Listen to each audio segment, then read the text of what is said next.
how to fix can't add music on YouTube Shorts problem.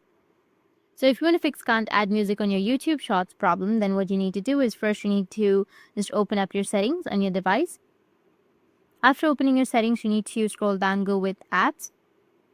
Under apps, go with manage apps. From manage apps, you need to search for YouTube.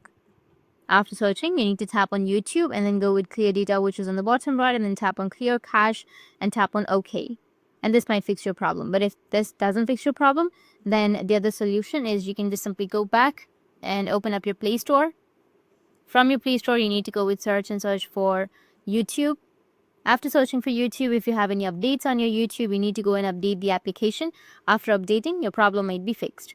You can go back, restart your device. After restarting, go with your YouTube, go with your YouTube Shorts, and you'll be able to add your music.